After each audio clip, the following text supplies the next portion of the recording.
자, 영재들을 위한 교육 로드맵 두 번째 이야기입니다. 지난 시간에 초등학교 2, 3학년 정도까지는 학습적인 것에 대한 마음의 부담을 전혀 갖지 않아도 된다. 그런 얘기를 들었습니다. 그 시기까지는 가장 중요한 것은 부모하고의 정서적 유대, 신뢰, 그리고 스킨십, 이런 것들이 훨씬 중요하다.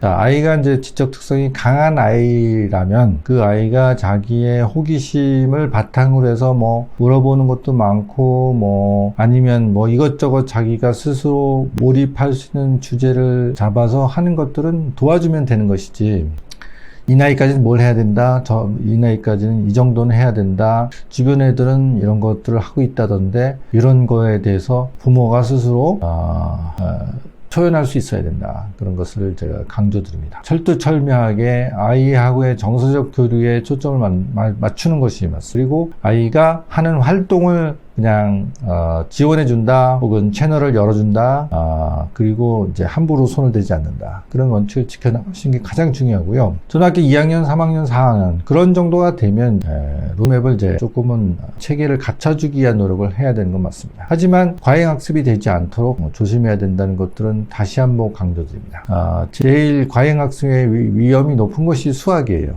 아이들이 기본적으로 수에 대한 그 매력도 느끼고 숫자를 잘 다루는 것에서 약간 자기의 어떤 자부심도 느낄 수도 있고 재미를 느낄 수도 있고 그렇긴 합니다만, 그 나이 때 아이들의 어떤 수학적인 그 진도를 이렇게 비교하고 이렇게 해가지고 여기까지는 해야 된다, 이거는 굉장히 위험하다고 보여요. 그런 것들이 왜 위험하냐면 과잉학습이 될 위험성이 되게 높거든요. 그 정도면 충분하고 곧잘 하는 편인데도 불구하고 항상 그보다 더 잘하는 애들이 주변에 눈에 띄게 돼 있어요. 그리고 그런 것들을 조장하는 것들이 학원 서비스들입니다. 그렇게 되었을 때 학원 입장에서는 나름대로 이름난 학원, 잘 나가는 인기 있는 학원들이라는 데서 마치 그런 게 안 되면 아이가 경쟁력이 없을 거라는 그런 암시만 주어도 자연스럽게 마케팅이 되는 구조이고요. 거기서 굉장히 많은 시간을 낭비하게 됩니다. 그렇게 하지 마시고, 3학년, 4학년부터는 학습적인 말하자면 환경을 잡아주고 뭔가 배워나가는 것을 좀 체계화시키기 위한 노력을 하셔야 되는 건 맞지만, 과잉학습은 철저히 배제할 수 있는 그런 마음의 준비가 필요합니다. 과잉학습의 기준은 전에 그 동영상에서 말씀드린 것처럼 이 나이 대 애들에게는 수학 공부를 하루에 10분, 15분, 20분 그런 정도면 충분하다는 거예요. 나머지 시간은 놀란 얘기가 아니고요.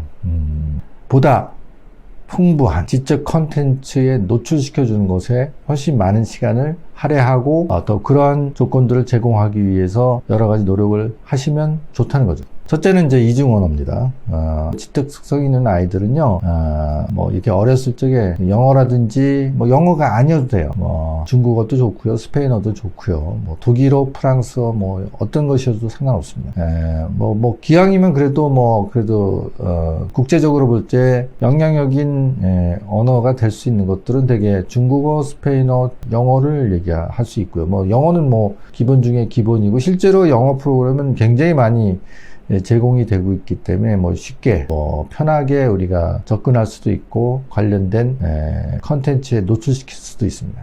근데 그것도 철저하게 아이가 재밌어하는 방법, 재밌어하는 형태를 취하는 게 좋습니다. 그래서 제가 쉽게 권유하는 것이 애니메이션이죠. 상당히 괜찮은 애니메이션들이 많이 있으니까 그런 것들을 노출시켜주고 자막이 붙어있는, 영어로 된 자막이 붙어있는 애니메이션을 보도록 유도하면 그거 자체로도 굉장히 큰 학습 효과가 있습니다. 그리고 애니메이션 같은 것들은 시각적 청각 자극을 같이 제공하고 또 나름대로 상당히 재미있는 스토리라인들을 갖고 있기 때문에 아이들을 몰입시킬 수도 있고 여러 가지 면에서 아주 실질적인 커뮤니케이션 하는 능력들을 자극하고 또 유도할 수 있기 때문에 굉장히 좋은 교재가 된다. 그리고 경우에 따라서는 주변에 있는 학원 서비스를 이용하는 것도 그리 나쁠 거 없습니다. 아주 자연스럽게 거기서 원어민하고 만나서 몇 마디 섞어서 노출시키는 건 나쁘지 않습니다. 이렇게 각자의 형편에 따라서 너무 비용이 과다하지 않고 지나치게 먼 거리를 이동해서 특별한 어느 학원, 유명한 어느 학원에 가야 될 이유는 없으니까요. 주변에서 비교적 접근이 쉬운, 그리고 뭐 평판이 좋은 학원을 찾으면 되는 거죠. 근데 여기서 이제 제가 강조드리고 싶은 부분은 너무 한 가지 프로그램에 집착할 필요는 없다는 거죠.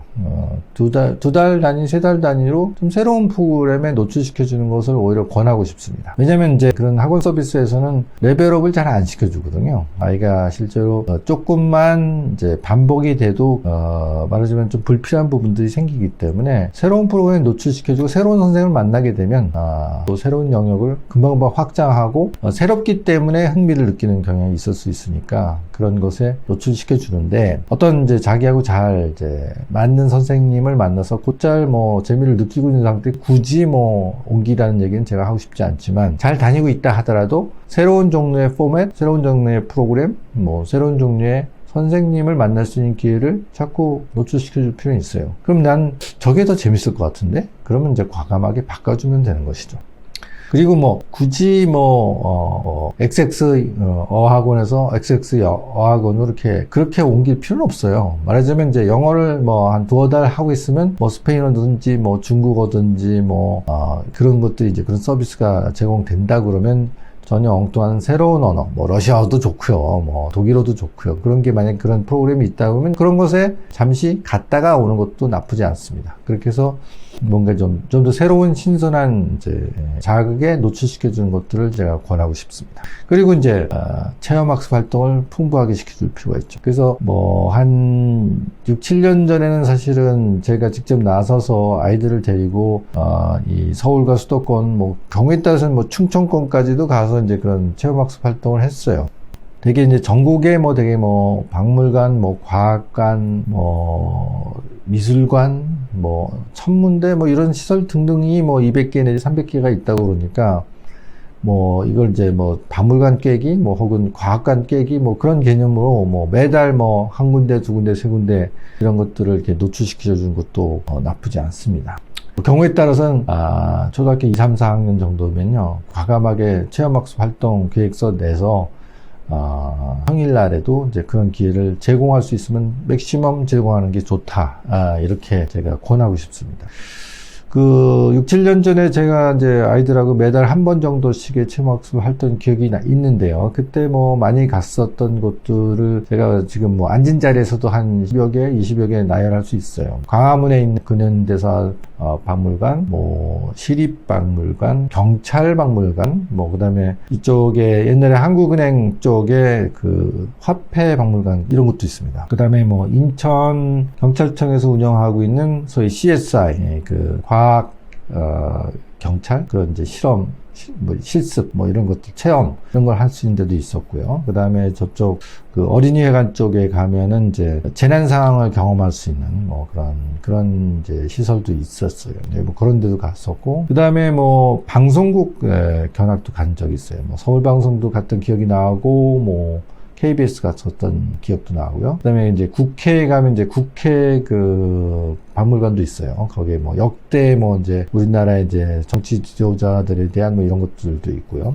그 다음 성남시 쪽에 가면은 이제 대통령 기록관 같은 데도 박물관 시설로 개방시켜 놨습니다. 네, 그런 데도 갔었고요. 그 다음에 천문대가 몇 군데 있어요. 뭐 송암 천문대, 저쪽 일산 쪽 가는 쪽 길에 뭐 그런 데도 있고, 중미산 천문대도 있고, 또 이쪽에 이제 강원도 쪽으로 가면은 공룡의 어떤 그 흔적들 뭐 이런 것들을 모아놓은 이제 공룡 박물관고요. 그 다음에 또 기억나는 곳이 이제 뭐 그 과천에 있는 이제 과학관, 뭐 대전에 있는 국립과학관 이런 데도 굉장히 뭐 가볼 만한 곳이죠. 뭐 그때 뭐 한참 갔을 적에는 일부 그 국책연구소의 시설들을 개방하는 이제 그런 곳도 탐방을 한 적이 있어요. 뭐 그러면서 자연스럽게 뭐 카이스트 같은 캠퍼스 투어도 할 수 있고요. 또 뭐 나로도 우리나라 최초의 이제 그 로켓을 발사했던 이제 뭐 그런 곳에서도 뭐 관련된 이제 전시물들을 프로그램이더라고요. 그게 이제 항공우주연구원은 대전에 있고, 뭐 우리가 나로도까지 가지는 않았지만 이제 대전에 있는 시설을 간 적은 있었습니다. 그런 것들을 뭐 한 2, 3년 동안에 집중적으로 뭐 매달 경에서 뭐 한 2주 간격으로 뭐 그런 데를 체험할 수 있게 해준다면 그것도 굉장히 훌륭한 교육 프로그램이 될 수 있습니다. 그 다음에 수학에 대해서 관심들이 많아서 수학에 대한 얘기는 제가 다음 동영상에서 좀 더 다루고 보도록 하겠습니다.